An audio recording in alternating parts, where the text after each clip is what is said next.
ఇటు నిద్ర లేదు, అటు సుఖం లేదు, అటు ప్రేమించిన భార్య చచ్చిపోయింది, పిల్లల భారం అధికమవుతుంది, ఇటు అన్నగారి యొక్క రూపంలో మరణం అతను తోడుతూనే ఉంది, ఇటు వయసు పైబడిపోతుంది. ఏ వైపు చూచినా క్షేమము లేదయా, నా కనుల బాష్పాలు తుడిచే ఒక గడియ నిమ్మయా.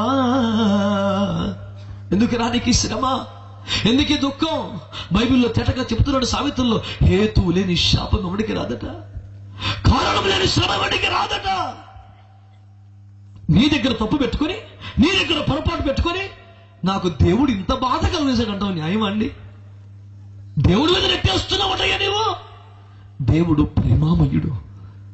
తప్పు చేసి పారిపోతున్నా, తండ్రి ఇంటికి ద్రోహం పెట్టి తప్పించుకొని తిరుగుతున్నా, దేవా అనగానే నీ దగ్గరికి దిగొచ్చినవాడు ఆయన, నిచ్చెనగా వచ్చినవాడు ఆయన, ఎక్కి వచ్చుటకు చేతులు సాపినవాడు ఆయన, సహకరించుటకు దేవదూతలు ఇచ్చినవాడు ఆయన.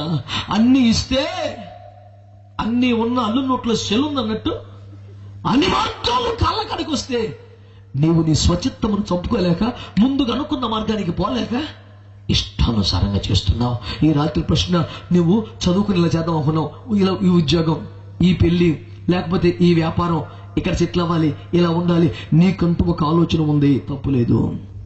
నీకంటూ ఒక ప్రణాళిక ఉంది, తప్పులేదు. నీకంటూ ఒక డెస్టినేషన్ పెట్టుకున్నావు, తప్పులేదు.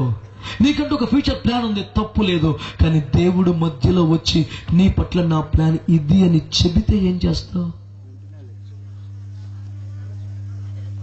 If you are not in a position to accept God's way, it's your way to pay the price for that.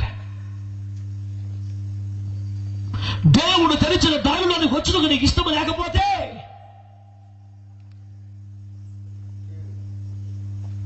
ఆ శ్రమను నీవు కొనుక్కున్నట్టు డబ్బిచ్చి,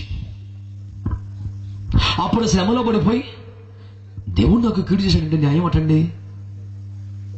బైబిల్ గ్రంథంలో మరొక కుటుంబాన్ని మీకు జ్ఞాపకం చేస్తాను నేను. గుర్తుపెట్టుకో, నీవు ముందు నుంచి అనుకుంటున్న సంబంధం, అనుకుంటున్న ఉద్యోగం, అనుకుంటున్న వ్యాపారం, అనుకుంటున్న గమ్యం, కోరుకుంటున్న జీవిత శైలి, ఆశించి ప్రణాళికలు రచించిన జీవిత సుఖానుభవాలు, అవన్నీ ఒకవైపు, దేవుడు చూపించిన పరలోకపు దారి ఒకవైపు. నీ కొరకు దిగి వచ్చాడు దేవుడు, నీ కొరకు ఒక మార్గాన్ని ఇచ్చాడు. ఆ మార్గం ఎలాంటిది? హెబ్రీ పత్రిక చెప్తాడు, నూతనమైనది, జీవము కలిగినది, తన శరీరమును తెర చీల్చబడుట ద్వారా ఏర్పరచబడ్డ మార్గం.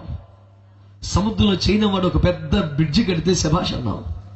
ఇప్పుడు గోదావరి మీద 4 కిలోమీటర్ల పాత బ్రిడ్జిని కాదని 14 కిలోమీటర్లు రోడ్డు వేస్తే శభాష్ అంటున్నాం. రేపొద్దున ఓపెనింగ్ కాబోతుంది. 28 టన్నెల్స్ లోంచి అరకుకు ట్రైన్ తీసుకెళ్తుంటే శభాష్ అండి.